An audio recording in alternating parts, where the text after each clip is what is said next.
Are there any other questions? Yes. This is the Hilltop Reporter, Howard Yes, University newspaper. thank you. I'm from Sudan, and I left Sudan in 1982. And when I left, I never heard of slavery taking place. This issue, of course, concerned me as a human being, as a Muslim, and a Sudanese. And I agree with Mr. McCain about making it an all Sudanese discussion. But the singling out of the northern Sudanese being starting this slavery thing, to me is a little misleading, because if it exists, then there is some cooperation from the people who are enslaved themselves. Like even in the old time, during the early time of the slavery in the 1700s, the slaves were not simply captured by the Europeans. They were made slave by the cooperation of the slave themselves. The same thing in Sudan. It's not only the northern Sudanese. I'm not trying to defend them. I'm just trying to be objective. That when you say northern Sudanese are doing slavery in Sudan, well, I have yet to be convinced that it really exists today, and people buy people for money and for other material things. But also you have to remember that the discussion should be also focused on those who participate, whether they're from the north or from the south, whether they're black or they're white or light skinned. In Sudan, it should be a Sudanese issue, and as I say, this is a great discussion, but I have a hard time,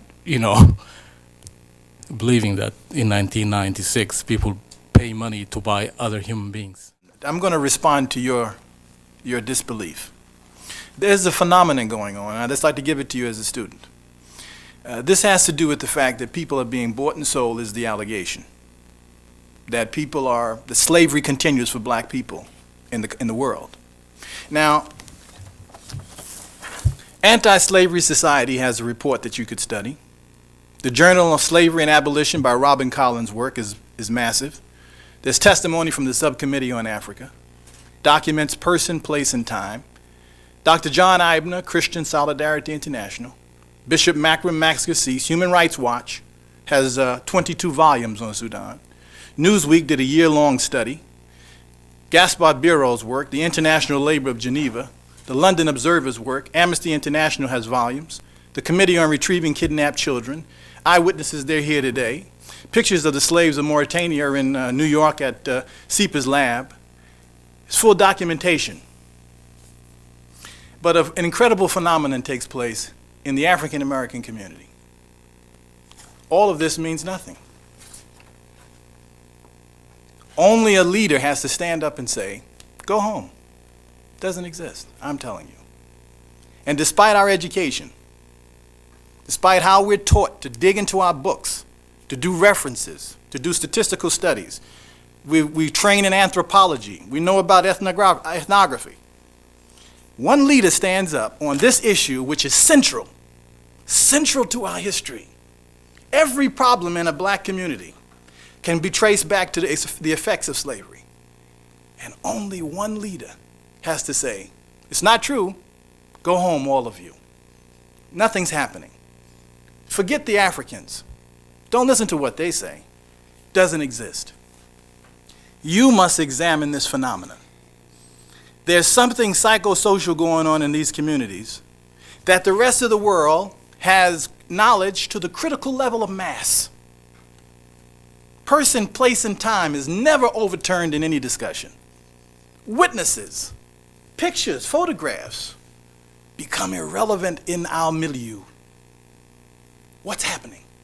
What is this? Some people say, brother, that has to do with we have so much pain about slavery, we flood, some social psychologists say, and we reject it.